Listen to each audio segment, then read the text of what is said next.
2월 7일 월요일입니다. 열왕기 19장 히스기야의 기도라는 주제로 말씀을 나누겠습니다. 먼저 기도로 시작하신 후 성경을 1회 3 읽기 바랍니다. 꾸준한 영성을 여는 당신의 인생을 변화시킵니다. 말씀 다 묵상하셨습니까? 첫 번째, 히스기야의 기도. 1절입니다. 히스기야 왕이 듣고 그 옷을 찢고 굵은 배를 두르고 여호와의 전에 들어가서. 아수르는 북왕국 이스라엘을 멸망시킨 제국입니다. 제국의 야망은 남왕국 유다에까지 계속됩니다. 아수르 왕 사네립은 자신의 부하 장수들을 시켜 남왕국 정복 계획을 세웁니다. 언변이 뛰어난 아수르의 책사 랍사게는 항복을 요구합니다. 이스라엘의 책임자였던 엘리야김과 셈나와 요한은 옷을 찢으며 히스기야 왕 앞에 나아가 랍사게의 말을 전달합니다.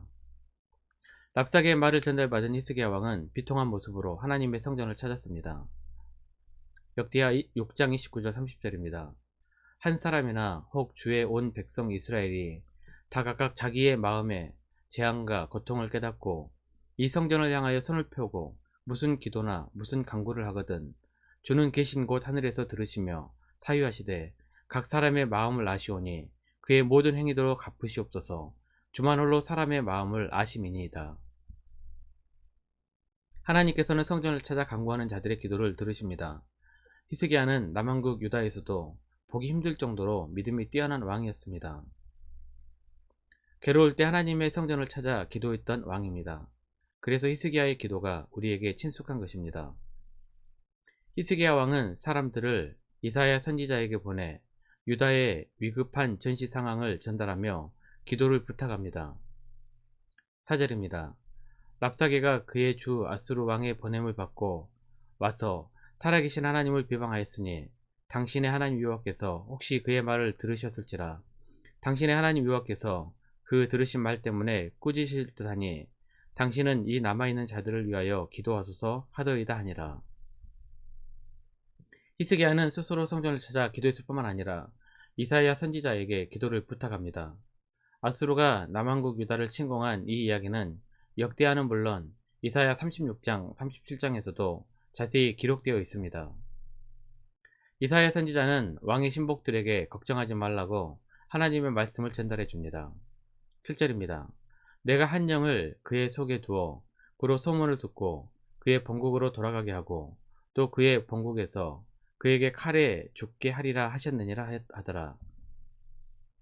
히스기야와 이사야 선지자는 국가적인 위기를 가지고 하나님 앞에 나와 기도했습니다. 하나님께서는 이들의 기도에 응답하셨습니다. 8절입니다.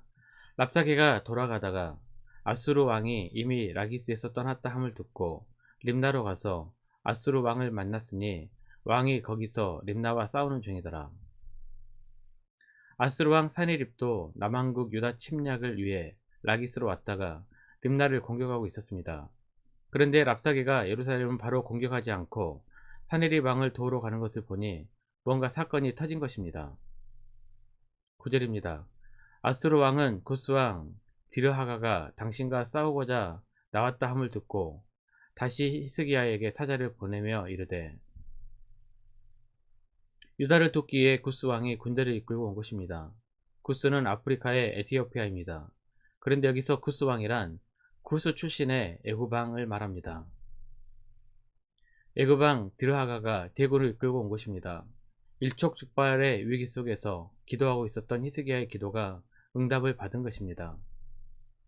랍사게는 자신의 왕 사네립을 돕기 위해 림나로 떠나야 되는 상황에서 모사꾼답게 히스기야 왕에게 편지를 보내 빨리 항복을 촉구합니다. 이왕이면 유다의 항복을 받고 애굽 왕과 전쟁을 하기 위한 전략이었습니다. 10절입니다.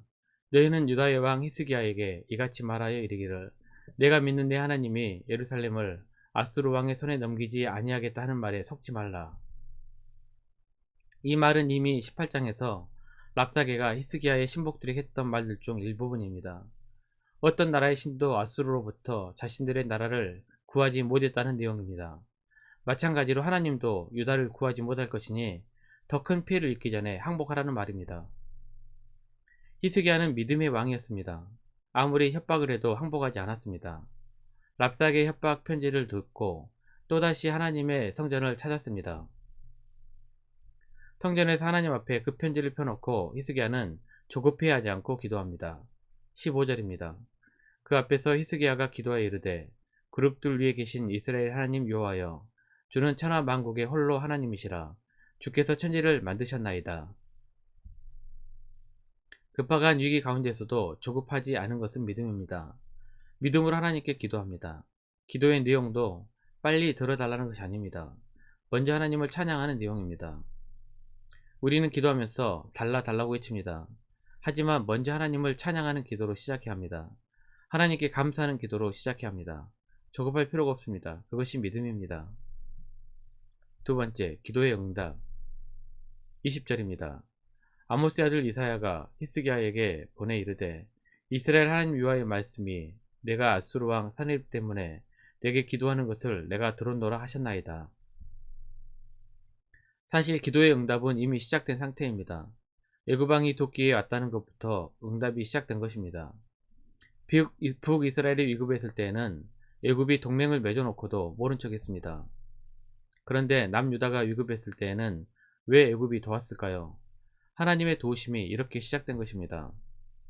뿐만 아니라 하나님께서 직접 히스기야의 기도를 들으셨다고 말씀하셨습니다. 아수르가 절대로 예루살렘을 어떻게 할 수 없을 것이라고 구원을 약속하셨습니다. 35절입니다. 이 밤에 여호와의 사자가 나와서 아수르 진영에서 군사 18만 5천 명을 친지라. 아침에 일찍 일어나 보니 다 송장이 되었더라. 하나님께서 기도를 응답해 주신 그날 밤 남유다에 있던 아수르 제국의 군사 18만 5천 명이 여호와의 사자에 의해 죽임을 당합니다. 역사학자 헤로도토스는 이때 죽은 아수르 군사 18만 5천 명은 쥐가 옮긴 전염병 페스트 때문이라고 기록하고 있습니다. 전염병이든 하나님의 사자가 직접 친 것이든 중요한 것은 하나님께서 히스기야의 기도에 응답하셨다는 것입니다. 더 나아가 7절에서 예고하셨던 것처럼 아수르 왕은 수도 느니웨로 돌아갔는데 자신의 아들들에게 살해당해 죽게 됩니다. 37절입니다. 그가 그의 신 니스록의 신전에서 경배할 때에 아드람멜렉과 사레셀이 그를 칼로 쳐 죽이고 아라라 땅으로 그들이 도망하며 그 아들 에사라돈이 대신하여 왕이 되니라. 말씀 요약합니다. 고통스럽고 괴로울 때 하나님 앞에 문제를 펼쳐놓고 기도하십시오. 그러면 하나님께서 길을 열어주실 것입니다. 1년 성경 일독 주간계획입니다. 오늘 월요일 민수기 7장에서 9장까지 말씀 천천히 묵상하십시오. 2월 중보기도 제목입니다. 5가지 기도 제목을 놓고 충분히 기도하시고 교회와 개인 기도의 시간을 가지시길 바랍니다. 가정에서 기도하시기 힘드신 분들은 교회 나오셔서 주중 기도의 시간을 이용하시면 됩니다. 새벽 6시부터 밤 10시까지입니다. 하루 30분씩 최선을 다하시기 바랍니다. 그러면 여러분의 삶이 변화될 것입니다. 영상을 다 보신 분들 확인 문자를 보내시거나 유튜브에 댓글로 달아주시면 정기적인 영성 훈련에 도움이 될 것입니다. 오늘 하루도 승리하시기를 기도합니다.